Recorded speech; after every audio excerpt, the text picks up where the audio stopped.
Hey everyone, welcome back to Blossom Bliss Homestead. Woo! It is 2025 and this is our first video we are doing for the year. So, what's going on? I don't think I've done any videos since November, December. We had lots of excitement with the holidays, lots of excitement with traveling back to Indiana to visit family, and snow came. We went sledding. It was so much fun. Then also we've just had lots of gymnastics competitions and theater plays. Just been chaotic as any, the last 2 months of your year is. So anyways, I wanted to come to you today to show you a very easy, very simple, almost free, or it could be free, way that you can start some seeds and you can forget about them and you can have some lovely flowers or other vegetables maybe growing in your garden this spring. So I am showing you today how to do winter sowing with milk jugs. These are little baby greenhouses basically that you can just stack in your yard or on your deck, or you want to put them in a sunny location. That way they are getting the sun in and keeping the soil warm. Sorry, I haven't taped this one off yet so I can show you, but I'm going to show you how you can start your own little seeds. These are snapdragons. What kind of seeds you might want to use, and another way you can do it as well. If you're not a milk drinker, or nobody is that you know of, and so you have no access to jugs, you can also do this with Ziploc bags. No, I am not going hitchhiking. I am planting a garden, so let's go. So in order to start winter sowing, you are going to need some materials. These can be as free or as expensive as you want to get. So the first thing I always use, and I've been doing this for, I don't know, the last 10 years or so of gardening, are milk jugs.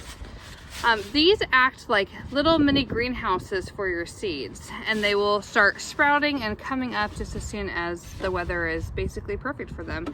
So I save these all year round. If you are not a milk drinker or an apple cider drinker or whatever else comes in milk jugs, I'm sure you have neighbors or friends somewhere that drinks something from a jug and you can save it. Otherwise, another method I have used is using storage bags, gallon size. You can save these from things that you use in your home, rinse them out and reuse them. Or you can go to the dollar store and just buy a bag. I got these ones from Menards because I was there earlier, and so they were just a few bucks. But there's 30 in there. So they look like this. It's going to be the same thing. These are going to act like a little mini greenhouse for your seedlings. And I'll show you a way that we will make them stand up because they're kind of flimsy. Next thing you're going to need is seeds, our seeds. You definitely have to have seeds, and you can pick hardy annuals, things that can have a light frost. Like I have snapdragons in here. I don't know what else I have. I mean, I've got lots of stuff. A lot of these are perennials too. I've done the blue disc daisies and they were beautiful in these. I'm also doing some butterfly weed and some poppies, columbine, asters. Asters were really good last year, and I'll kind of put up a picture of what my asters look like just from growing in the milk jug. Also, you will need a drill. Hold on one second, I got a neighbor. Okay, I'm back. I just love when the neighbors stop by. We have lots of walkers around here, so I often am distracted sometimes, and you never know what time it's gonna be, but they're a really sweet couple. Anyways, I don't know where I left off with this drill, but you just need a drill so that you can make some holes in the bottom of your milk jugs. These you could probably just cut a hole in with scissors. So this means to know next, scissors. You need scissors because we're gonna be cutting. You need a permanent marker so that we can label. I can't tell you how frustrating it is to plant something and it not be labeled. I had that happen to several tomato and pepper varieties that I did have labeled on popsicle sticks, but let me just tell you, if you put a popsicle stick in moist dirt and let it sit for as long as it took the seeds to grow. Eventually it all broke off at soil level and got mixed up, and then I had no idea what I was growing. So that happened, and that was the worst with the peppers because I don't like spicy, and I grew a lot of spicy last year, and so I was super surprised with many of my pepper tastings. Anyways, at Menards I got these plant labels. Let me cut them. They're plastic. You could reuse these so that you're not making too much of a mess, neighbors. But I got these big ones. They were a little bit more expensive than the tiny ones, but my idea was to cut them in half.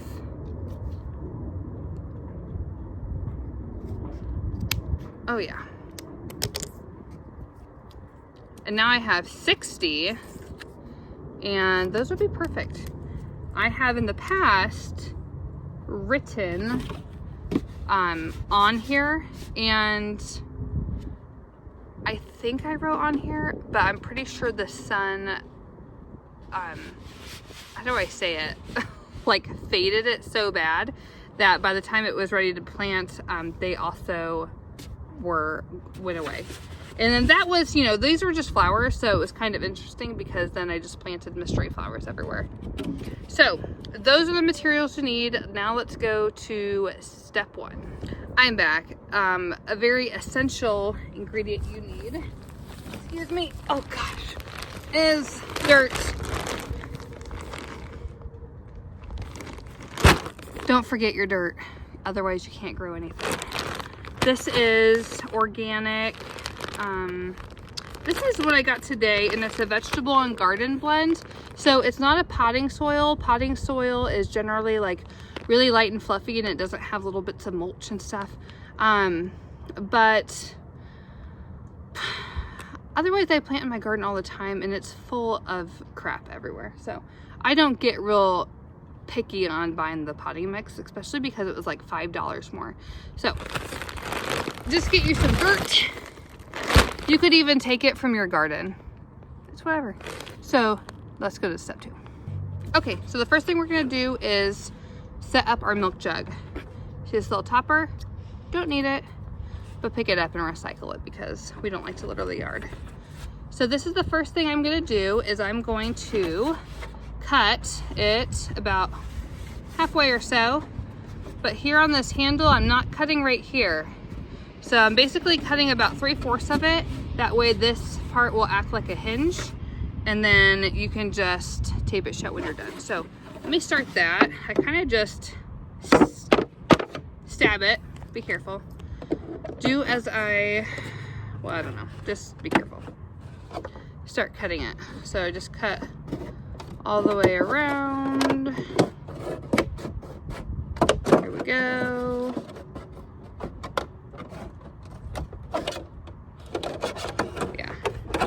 That looks about good. So you can see, actually, sorry.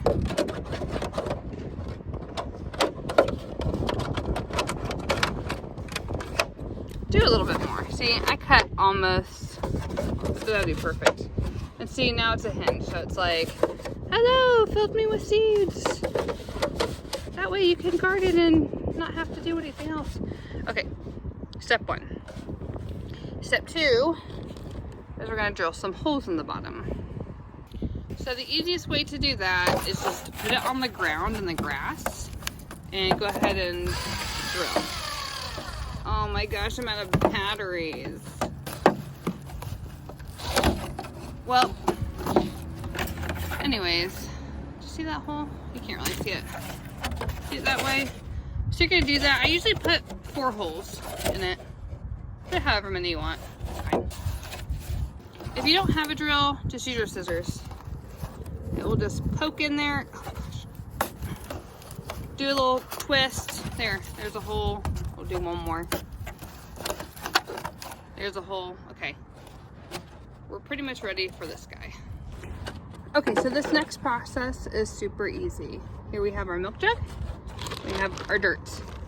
We are going to fill up the milk jug. that's our dirt. We're not gonna fill it up, but I like to put, I don't know, a few inches in there. And I like to leave about an inch from the top. You can kind of see how that is. Yeah, it's not too bad.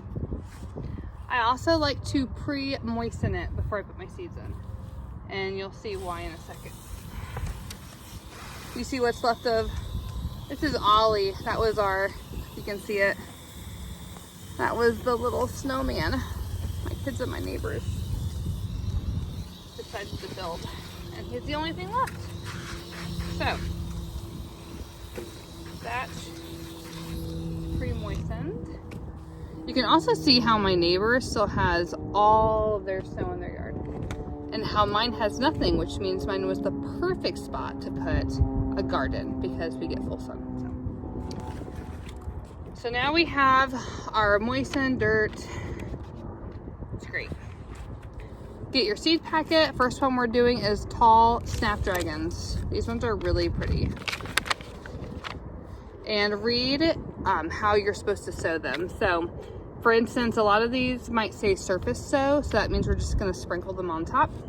We're not even gonna cover them with dirt. And these seeds are tiny. So, all right, I literally just sprinkled them on. Okay, okay, seeds flying everywhere. All right.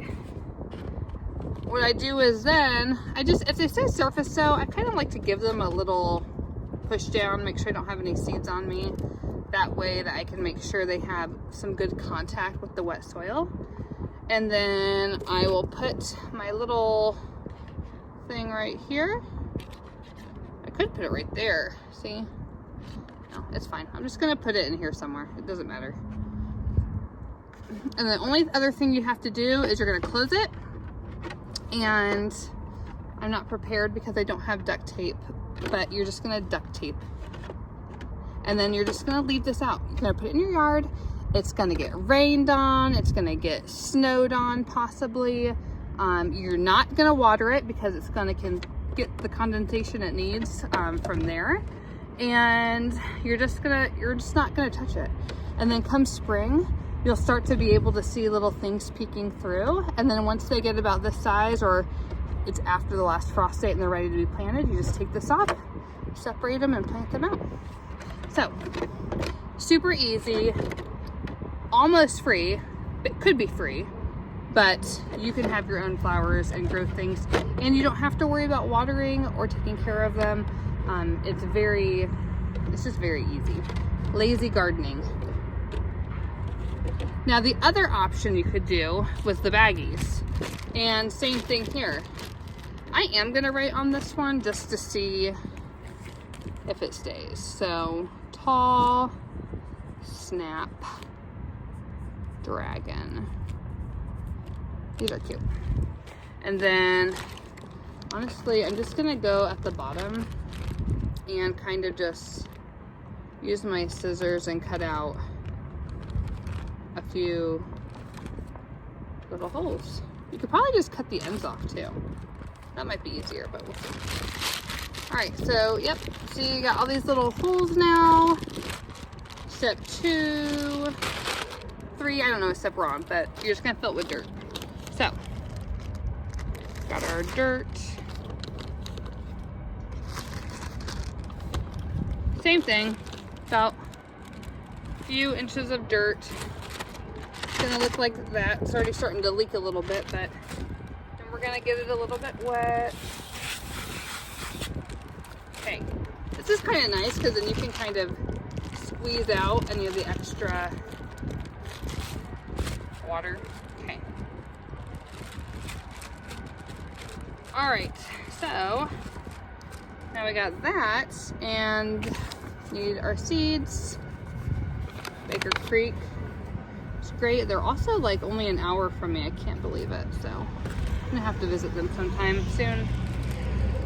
I told myself I would try to use all of, let's say 50% of my seed reserves before I decide to add any more seeds, because I keep finding boxes in my garage of different seeds I bought that I just haven't put out yet.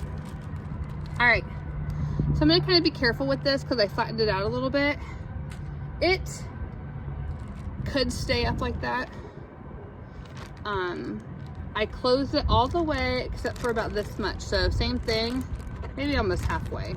So that way it can receive snow and rain if so. But I have an extra step to do. When it comes to, if you have a bunch of bags, you can kind of string them on a pole. I don't have a pole, but what I do have is a, what do I have? I almost cut my finger there. This is the, what is this? A curtain rod that I'm not using. So I just made a hole in the back of the bag. I'll show you in a second. And I'm just gonna push this through. That's about right. It's a little lopsided right now, but what I'm gonna do is I'm gonna put this in between two of my beds and just have it so that it stays up. So just so that it'll kind of be like this the entire time. Okay. So that's basically it. Okay, there are some troubleshooting tips.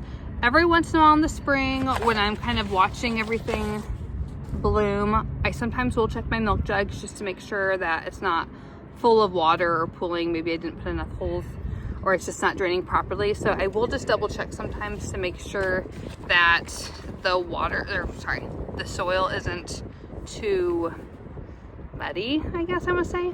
The other thing I will check is,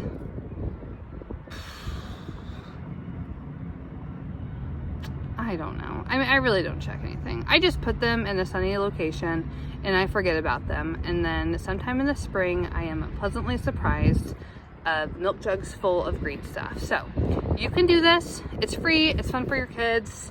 And it actually works even better for like the perennials that sometimes need a touch of cold weather before they will germinate.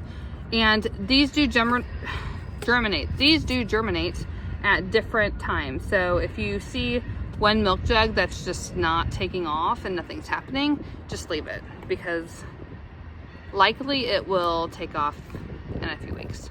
So thank you everyone for joining me. I hope you're having a great 2025 and getting all of your garden plans ready. I know I am getting ready to start a whole bunch of seeds inside this weekend, which I will tape on what I'm planting. And like always, let me know if you have any questions or concerns, and let me know what you're doing in the garden in January, because it's a new year and we're gonna grow lots of food and flowers. See ya.